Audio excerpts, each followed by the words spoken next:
In this video, I want to cover a couple updates we've made related to kind of cart behavior, and this is a new update we made with version 4.3. And really what we're trying to do here is make it a little easier for the consumers to add multiple items to their cart and then make the checkout process quicker.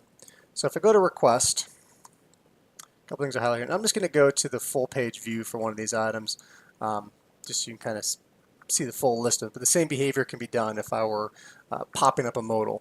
So in this case, I can start with my form, right? I can put in my different details for this, right? And then I can add it to my cart. Now this is where things change a little bit. In the past, we just had an OK button to complete this process, which would then take you back to kind of the shopping area, and then you'd have to do your checkout. Now you get some options. So if I'm ordering something that I want to order for multiple people, I can do an add to cart, and then you'll see an option here for order another, which is basically going to then start this same item over again, kind of start the new screen. Right, I can then adjust my different variables that I want to have, add to cart,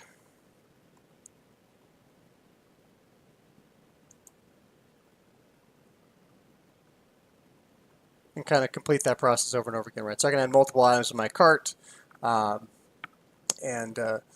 have multiple things in. Now, when I do continue shopping, in this case, since I'm on the full page view of an item, it's going to take me to the shopping page. Where I'm going to see my various suggestions and my items kind of in my catalogs. Now the other different change we have here, so if I got multiple items in my cart, you'd have a view cart, checkout. The view cart is going to take me to a separate page where I can manipulate my cart. The checkout has some different behavior now than it did in the past. The checkout before basically worked the same as a cart, where it would take you to the cart and you had to do a place order. Now, if you don't require business reason as part of your checkout process, I say checkout. I'm just going to move this to one item just to simplify my cart a little bit.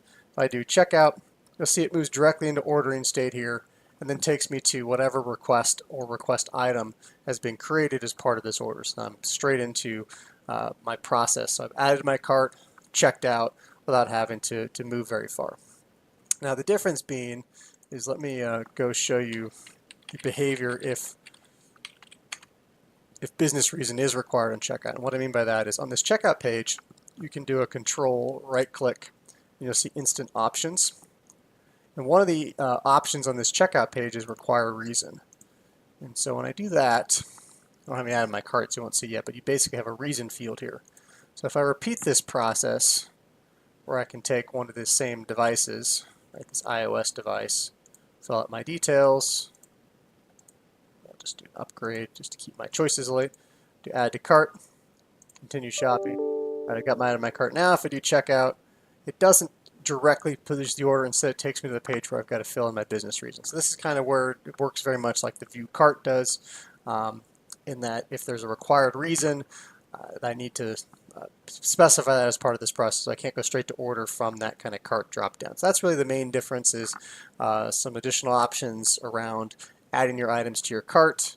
And then ultimately, if you don't require a reason, you have a quick checkout kind of option through that header, where you just click checkout, and then it's going to submit either the request or the request item, depending on whether they have multiple items in your cart or just a single item. So that's it. Hope that helps on seeing what we've made a few updates to in terms of this process. Thank you.